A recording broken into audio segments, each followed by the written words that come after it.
Oi, pessoal, tudo bem com vocês? Como vocês leram no título do vídeo, eu sofri um aborto retido. Eu relutei muito pra vir gravar esse vídeo.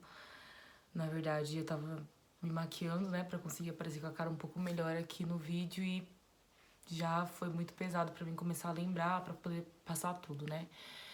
A gente tá agora em novembro, eu perdi em agosto, tem 3 meses, mas vou falar pra vocês que acho que é algo que vai ser difícil superar e é um dia após o outro, né? É algo muito difícil.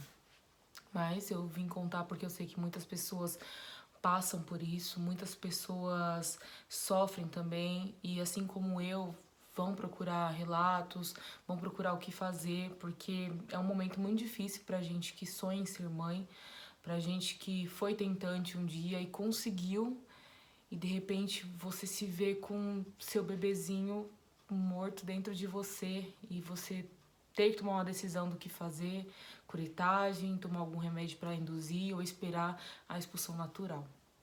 E eu vou contar um pouco do que aconteceu comigo desde o início da gravidez até chegar ao ponto de abortar o meu neném, né? Eu sempre quis ser mãe, eu casei, tenho quase 4 anos de casada e de uns 2 anos pra cá eu venho tentando ser mãe, engravidar. E eu sou cristã, pra quem me conhece sabe, eu sou evangélica, eu acredito muito nas promessas de Deus, nas profecias. E Deus havia vindo falando comigo que me daria um filho, que eu engravidaria, que me daria um filho. E então a gente fica na expectativa, a gente é ansioso e a gente quer que aconteça amanhã. Mas as coisas não são no nosso tempo, são no tempo de Deus. E eu sempre tentava e todo mês que descia pra mim, que via meu ciclo, eu chorava. Eu falava pra Deus porque eu não entendia, porque eu queria. E isso é um pouco difícil. E chegou um dia que eu falei, eu não vou mais ficar ansiosa por isso, eu não vou mais ficar tentando, eu vou deixar acontecer no tempo de Deus. E eu comecei a fazer reeducação alimentar, comecei a tentar cuidar do meu corpo, fazer exercícios em casa. Eu falei, vai ser isso, eu vou mudar agora meu corpo, na hora que for pra mim engravidar, eu vou engravidar.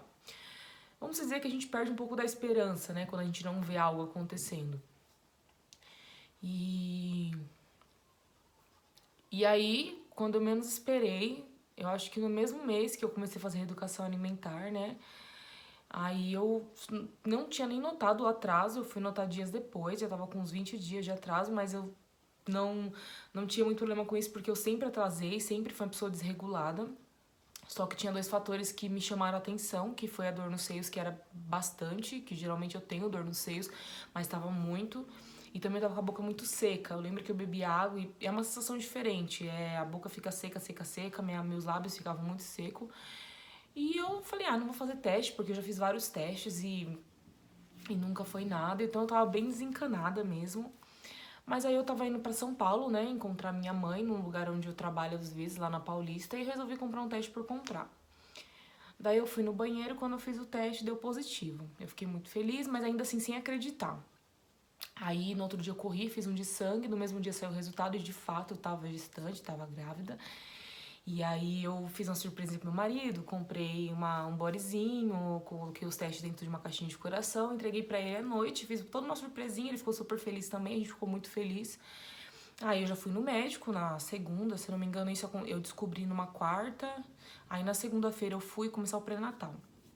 E aí o médico pediu pra mim fazer ultrassom. Eu fui fiz ultrassom de abdômen, né? Só que no caso, como era muito novo ainda, muito recente, né? Porque pela data da minha última menstruação era pra mim estar com 9 semanas. Mas, né, provavelmente eu tive uma ovulação tardia, então eu tava com 6 semanas. E aí eu fui no posto, fiz a ultrassom, não consegui ouvir o coração. E aí a gente começa a procurar no Google, em vários lugares. E aí lá eu vi que com 6 semanas dá pra ouvir o coração. E eu não consegui ouvir, então eu fiquei desesperada. Eu falei, meu Deus, como que pode dar pra ouvir o coração e eu não consegui ouvir? E aí eu fiquei muito triste, eu chorei. Eu falei, pronto, não evoluiu a gravidez, não sei o que e tal. Aí eu corri na maternidade do hospital, aqui próximo de casa. E aí a médica pediu pra mim refazer, né, a ultrassom, disse que tava tudo certo, que o adulto tava fechado e tal. Mas pra mim refazer, pra mim poder tirar a dúvida. Eu fui, refiz, fiz pelo transvaginal e tava lá o nenenzinho, ouviu o coração, então foi aquela alegria, né? E Aí, ok, eu cheguei em casa tão feliz, eu falei, vou limpar a casa, vou fazer as coisas, fiz as coisas em casa. Aí depois de uns 2 dias, 3 dias, se eu não me engano, eu passei um dia assim que eu fui no banco, peguei fila, aí saí com meu marido pra levar o carro pra arrumar. Quando eu cheguei em casa, eu notei que eu tava com um pequeno sangramento, era coisa muito pouca assim, né? Mas eu fiquei preocupada, porque a gente sabe que gravidez nesse período, assim, no início, qualquer sangramento, a gente tem que se preocupar. Aí eu corri no hospital, fui lá, fez toque do colo do útero pra ver se tava fechado, tava ok. E aí fui pra casa. Só que aí continuou um pouquinho de sangramento, aí eu voltei no hospital e o médico foi pra mim fazer uma ultrassom. Eu corri, fiz a ultrassom e descobri que estava com descolamento ovular. E muitas pessoas falavam que descolamento ovular era algo que acontecia, que era muito difícil a pessoa perder e tal, né? Eu não vou saber explicar pra vocês certinho o que é o descolamento ovular agora, mas depois eu posso fazer um vídeo explicando, né? Vou dar uma pesquisada melhor pra não passar informação errônea pra vocês. E aí o que falava era o quê? Fazer repouso. Eu perguntei pro médico do hospital se eu não tinha que tomar algum remédio, ele falou que não precisava. Eu vi muitas meninas relatos na internet falando que precisava, que colocava, mas como falou que não precisava, eu falei, ele é um médico, ele entende, então não vou ficar indo atrás, vou fazer meu repouso. Nisso, no meu repouso, eu comecei a ter uma crise renal muito forte. Eu tava em casa, comecei a sentir muita dor no estômago que irradiava pras costas. E eu não sabia o que era, achei até que tava abortando. Corri pro hospital, o médico falou, pode ser gases. Aí a gente foi pra casa, ok. Aí quando foi na outra semana, eu fui no meu ginecologista, né, do pré-natal. E eu tava com muita dor no estômago, muita dor no estômago, muita dor no estômago. E eu, inclusive na hora que eu tava esperando pra passar, eu comecei a passar muito mal. E minha pressão caiu, quando eu cheguei no posto tava 12 e caiu pra 8. Então assim, caiu muito minha pressão. E até então eu não sabia o que era. Aí eu passei pra ele, que tava com descolamento ovular, ele me passou um remédio, né, pra mim começar a colocar o Tragestan, que a gente coloca ele, né, na nossa região lá embaixo. E aí tudo bem. Aí eu tomei soro no posto, fui embora pra casa. Daí quando voltei pra casa, comi e vomitei. Vomitei tudo que eu comi. Continuou a dor. E um dia antes também eu tinha vomitado muito, eu não sabia o que era, achei que era por conta da gravidez. E aí eu vomitei, aí eu fui comer amendoim com chocolate, né? Aqueles amendoim de chocolate. E aí eu comecei a passar muito mal, muita cólica renal, muita cólica renal. E eu tava de repouso, eu não podia ficar correndo pra lá e pra cá, eu não podia andar, tudo que eu ia fazer eu tinha que evitar o máximo de fazer qualquer coisa. E se eu fosse fazer, tinha que ser de carro, pedir pra quem fosse levar o Uber ou quem estivesse dirigindo pra ser muito devagar por conta do descolamento, mas às vezes eu tinha que ir no médico fazer alguma coisa. E nessa questão da minha crise que eu tava tendo por conta da vesícula, que aí foi depois que eu descobri, eu me contorcia muito, eu ia pro hospital e o hospital público é difícil, eu me contorcia, eles não colocavam numa maca nem nada. E aí, esse dia eu passei muito mais mal do que a primeira vez que eu tive a crise renal. Eu fui pro hospital correndo, meu sogro me levou. E lá no hospital eu descobri que tava com essa crise renal. O médico pediu alguns exames e eu descobri que tava com esse problema na vesícula, certo? Quando foi alguns dias depois, eu continuei fazendo o repouso, como o médico pediu. E aí, quando foi no dia 24, eu fiz 9 semanas. E aí eu tava muito feliz, aí no outro dia eu tinha gastro pra ir, eu falei, eu acho que eu tô melhor, eu acho que o descolamento deve ter fechado, porque já tem mais de uma semana, né, não tive nenhum sangramento mais, já tinha diminuído um pouco. E aí eu fui no médico, que eu tinha gastro por conta da vesícula, isso foi num sábado, e dia 25, e ok. E nesse dia, eu comecei a sentir como se estivesse com um vazio. Tudo que eu comia, eu sentia fome de volta. Eu comia, sentia fome. Comia, sentia fome de novo. E era um vazio, assim, estranho. Só que eu achei que fosse por conta da gravidez, né? Eu pensei, bom, deve estar com fome, né? Deve estar com muita fome. Deve ser porque tá avançando a idade, tudo, né? Gestacional. Ok. Quando foi no dia 26, no domingo, eu acordei com sangramento. E aí eu fiquei muito chateada, comecei a chorar. Eu falei, não acredito, o descolamento ovular voltou, não tô acreditando. E foi assim, uma tristeza, uma tristeza. Eu chorei, meu marido, fica em paz, acalma, né? Aí eu falei, eu não vou no médico, eu já sei que é o descolamento. Eu tinha uma ultrassom marcada pra terça-feira, no dia 28. Falei, eu vou, a gente vai descobrir como que tá o descolamento. Se tiver ainda forte, a gente vai fazer mais repouso. E eu tava de repouso ainda, mas ia fazer repouso melhor ainda, né? Porque eu já não tava fazendo nada. Eu só levantava pra ir no banheiro fazer xixi ou fazer alguma coisa, tomar banho. E pra comer eu não fazia nada. Eu só pegava o que tava pronto, meu marido levava pra mim no sofá e pronto. Quando foi no dia 28, a gente foi na clínica médica Amor Saúde em Ferraz, né? E aí chegou a minha vez, né, de entrar. Eu tava ainda com sangramento, mas era bem pouquinho. Era só coisa de sujar o papel. E aí, quando eu entrei na sala médica, eu fiz o procedimento que ele falou, né? Tirar a parte de baixo, colocar o roupãozinho e deitei na maca, né? Aí foi que ele começou a passar as coordenadas pra moça que fica do lado digitando, né? E aí ele começou a falar assim, 9 semanas e um dia. Aí eu já pensei, tem alguma coisa errada, porque não era pra estar só com isso. Já era pra mim estar com quase indo pra 10 semanas. Só que eu pensei, bom, não sei, né? Pode ser que seja diferença de ultrassom pra ultrassom. E aí ele falando assim, eu percebi que tinha alguma coisa errada, sabe? Meu marido tava com o celular. A gente ia filmar pra mostrar pra nossa filha, né? Pra filha do meu esposo.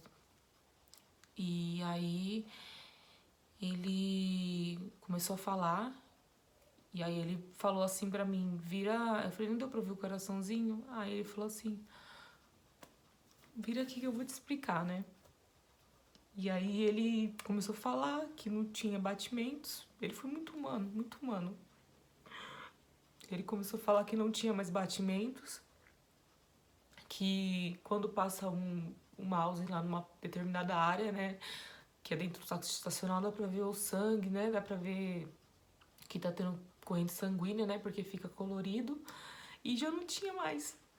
Meu marido tava com o celular ligado pra filmar. E já não tinha mais. Meu bebê tinha falecido no dia que eu fiz 9 semanas, eu não sabia.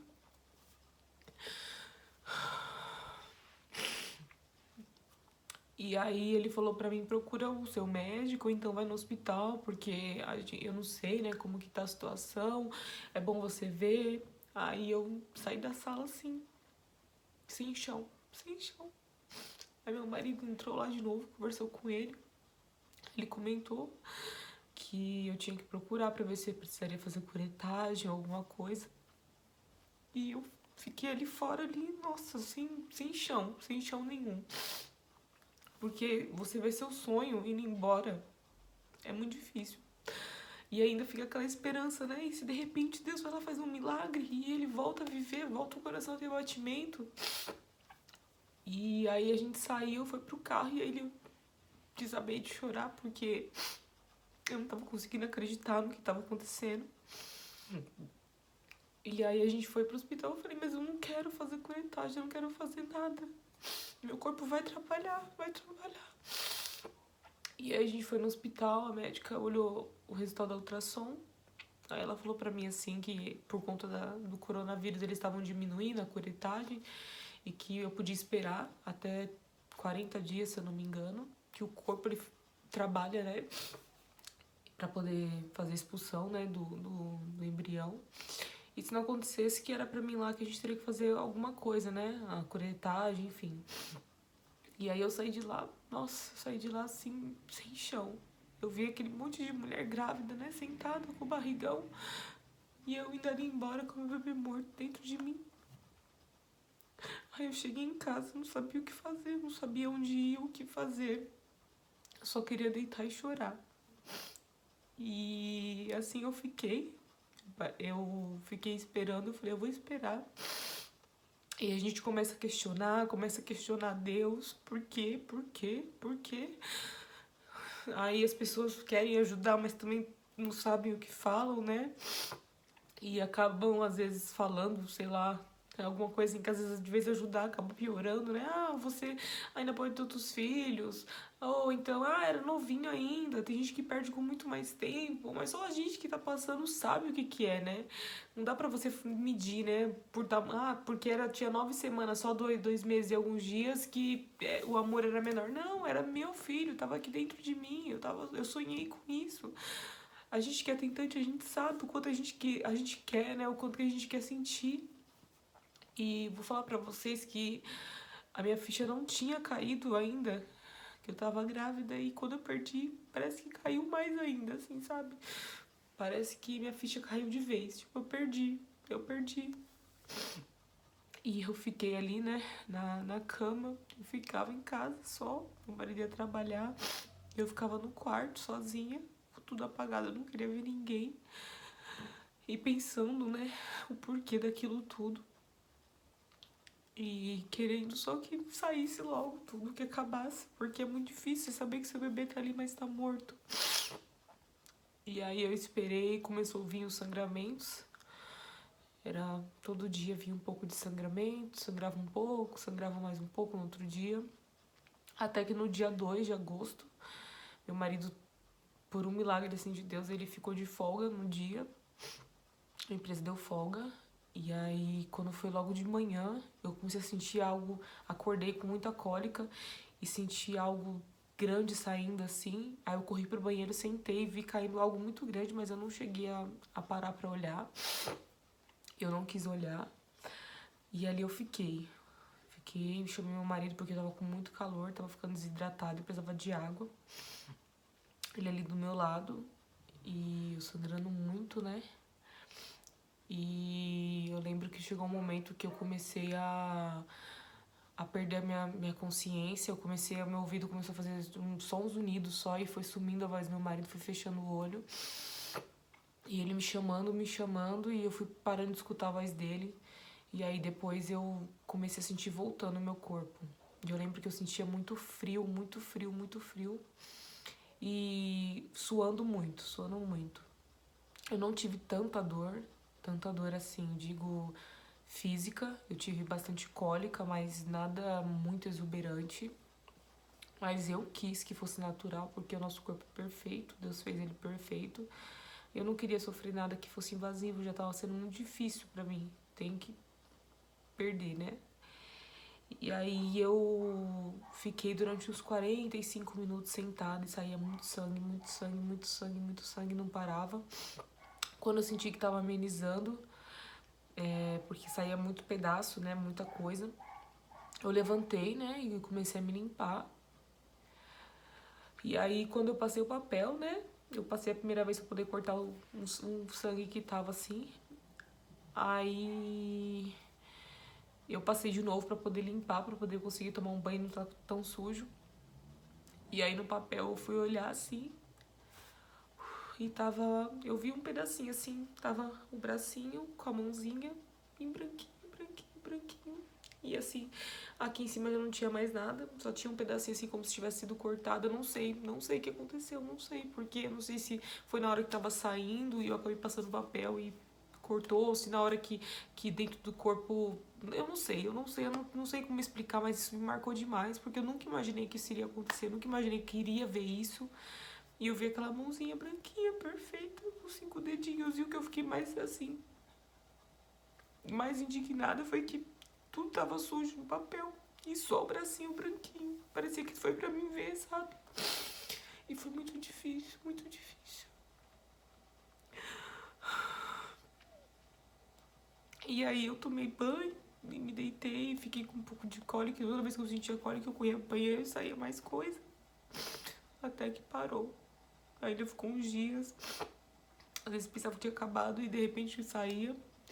Aí eu fiz ultrassom, que falou que tava tudo limpo, tava tudo normal já, graças a Deus. Porque, imagina, tem que passar por alguma outra coisa, né?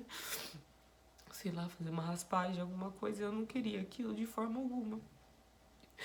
E, gente, foi isso. E foi muito difícil e tá sendo muito difícil. Eu confesso pra vocês que eu tento ser forte a maioria do tempo.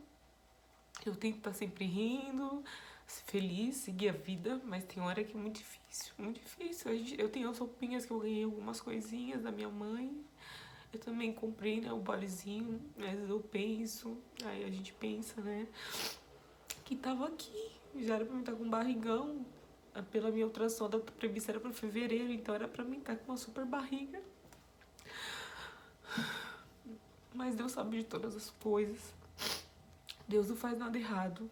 A gente que não entende os propósitos dele, eu tenho certeza que se ele não permitiu que meu bebezinho viesse, é porque ele sabe de todas as coisas. Talvez ele poderia vir com algum problema. E Deus, ele é perfeito. E eu falava, Deus, eu quero um filho perfeito. Claro que todos nós temos falha, mas eu queria um filho perfeito. Toda mãe espera pro filho perfeito, né?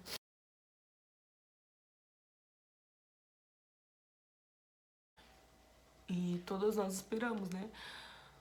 Por um filho perfeito. E foi isso.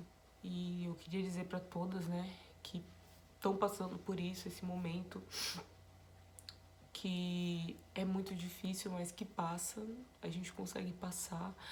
A gente vai lembrar sempre porque é nosso, tava aqui, né? Mas Deus sabe de todas as coisas. Deus, ele é perfeito em tudo que ele faz, né? E é isso, gente. Se vocês tiverem alguma dúvida, pergunte pra mim nos comentários. Pode me seguir também nas redes sociais, que eu não vou hesitar em falar o que aconteceu, porque isso é libertador. A gente tem que falar, porque ajuda, por mais difícil que seja. Pra mim foi muito difícil vir aqui. Eu até conversei com a minha prima, né, esses dias, e falei pra ela, tô pra gravar e não gravo. Fico sempre rodeando, mas a gente precisa ajudar outras pessoas também, né? E é isso, gente. Muito obrigada por me escutar até aqui. Se vocês quiserem alguma coisa, alguma pergunta, qualquer dúvida, pode vir tirar comigo. E é isso, gente. Obrigada e beijão.